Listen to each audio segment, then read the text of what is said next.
Coming up on FYI, the young Paralympians representing Great Britain in Paris.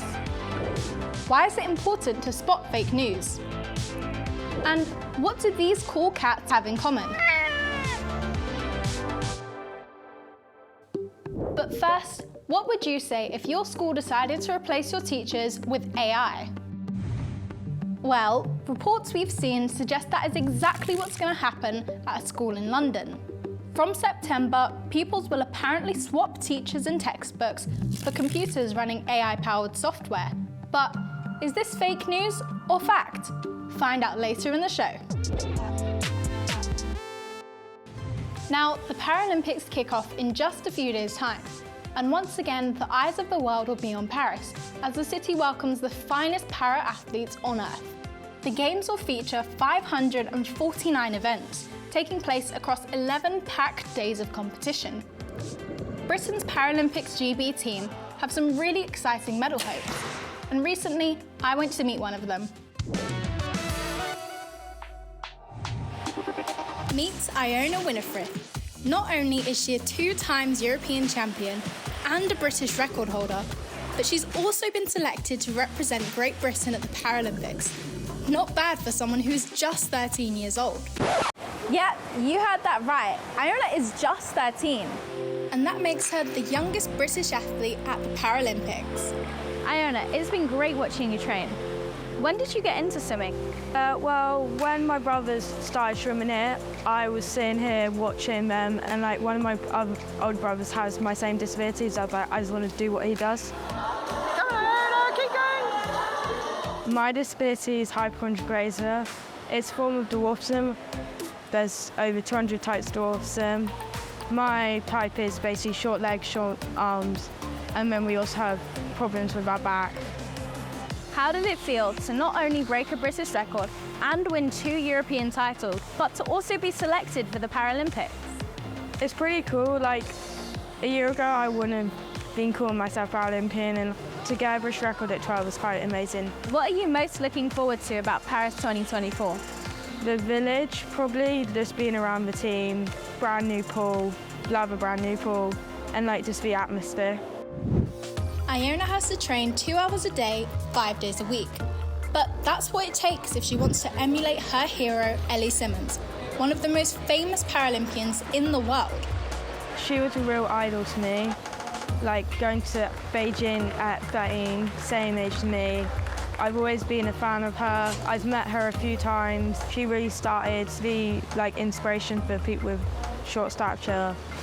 The Paralympics have a classification system that ensures fair competition by grouping athletes with similar levels of physical ability, so they compete on an even playing field. Growing up, have you ever faced challenges or difficulties because of your disability? Like, I've generally always been very small in my class. Being able to reach stuff was quite challenging. And then, like, walking a lot was very tiring on my legs. And like people bullying me, people not understanding, people with short stature. Is there any advice that you would give to people in similar situations? Don't give up, like stand up for yourself. You're not alone. You're just born differently and you should be proud of that.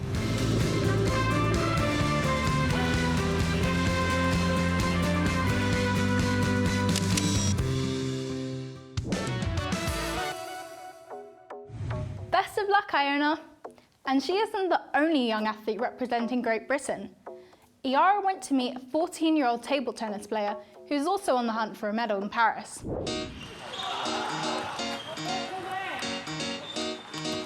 Wow, check her out. That's Bly Twomey playing. Not only is she one of the youngest members of the ParalympicsGB at the age of just 14, but she's also rising quickly at an international level. And she only started playing table tennis 3 years ago. How does it feel? I mean, being picked for the Paralympics is a big deal. Yeah, it just feels amazing. I was there with my mum and I was like jumping up and down and I was just really happy. I'm really happy to go to the Paralympics and tennis and I'm really proud to be here. Bly has cerebral palsy and competes alongside other athletes with physical disabilities, which can include cerebral palsy, amputations or other disabilities that affect their movement. So cerebral palsy affects me a lot just because I can't do stuff that other children can do. Like I can't walk a lot, I need help brushing my teeth and stuff, and I think table tennis is a great sport for it just because it's not a lot of movement, it's more mentally, and I just love table tennis for that.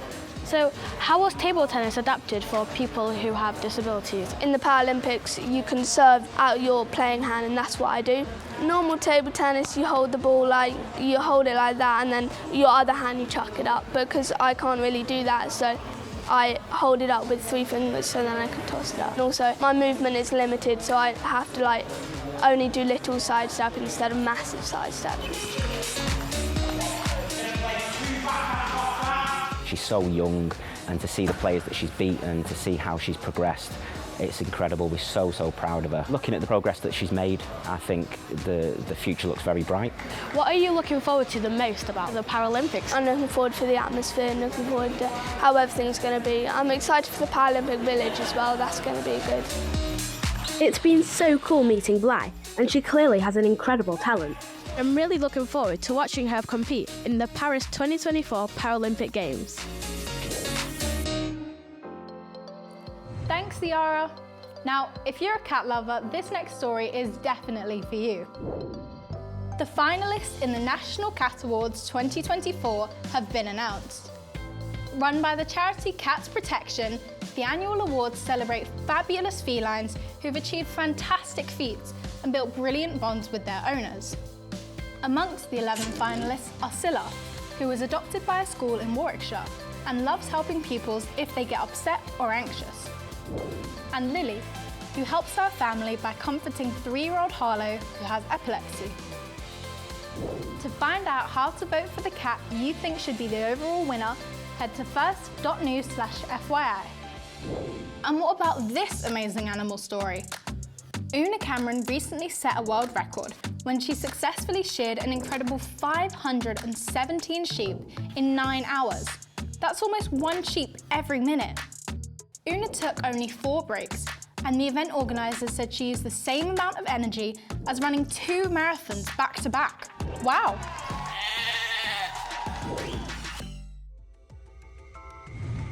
This summer, the UK riots were a huge news story, but many felt they were being whipped up by fake stories posted online. The government is so concerned, they've said schools must start teaching pupils how to spot fake news. I've been investigating what happened and how you can tell if the news you're watching or reading is real. Fake news. What is fake news and why do people spread it? Well, sometimes it could just be someone playing about with AI software to create an image that might go viral, like this one.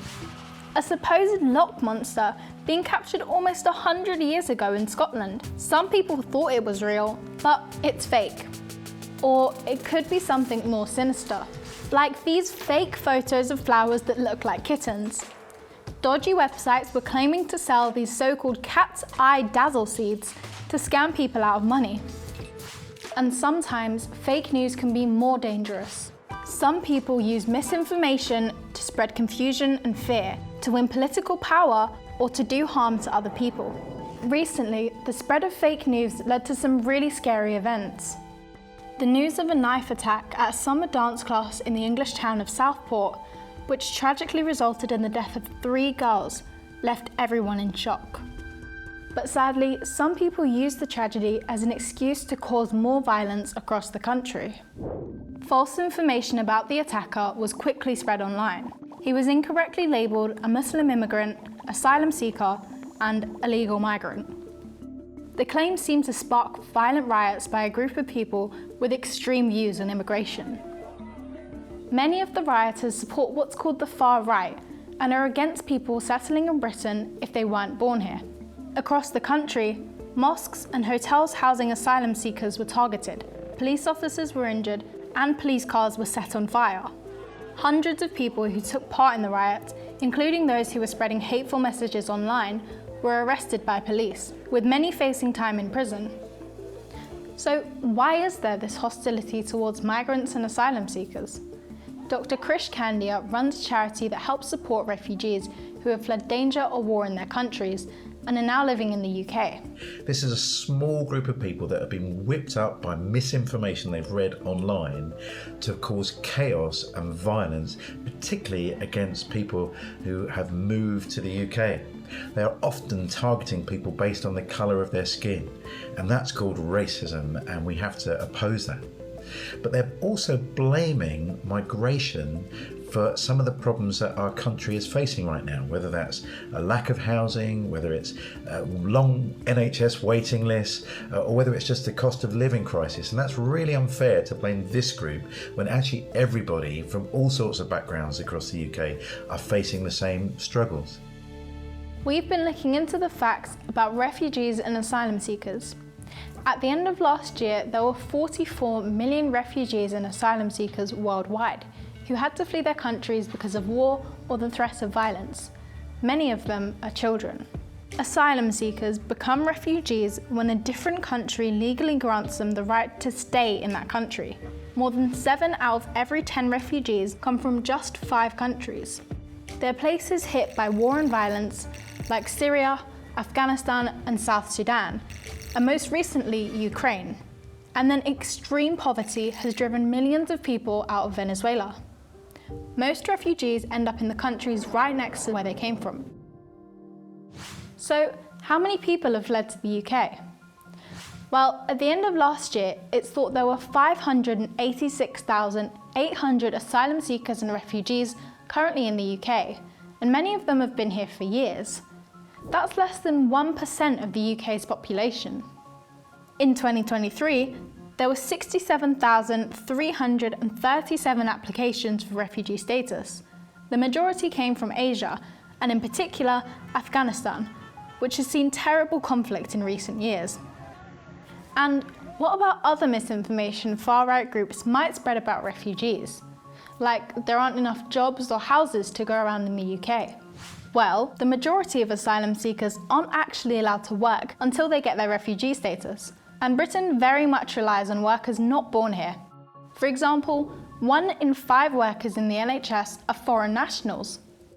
There is a massive shortage of homes in the UK, but that's because of a lack of house building in the past. The new Labour government has pledged to build 1.5 million houses over the next 5 years. This isn't specifically a refugee problem. In response to the riots, thousands of people took to the streets to support migrant families and refugees, and to show that racism won't be tolerated in their communities. They think refugees should be made welcome here and given our support to rebuild their lives. Today, misleading information can travel around the world in just a click of a button, so always ask yourself if the story sounds believable and whether there's solid proof to back up what's been said. If you see a claim online, either about refugees or something else, and it seems a bit fishy, one thing is to work out where the information came from. If it's on Sky News or other respected news platforms, then you can probably trust it. But if the story's been put out by an organisation or a person you don't know, then it would be sensible to double check what they're saying. Remember, things aren't always as they seem online. And speaking of fake news, what did you make of the story that a school in London is replacing teachers with AI? Well, it's fact.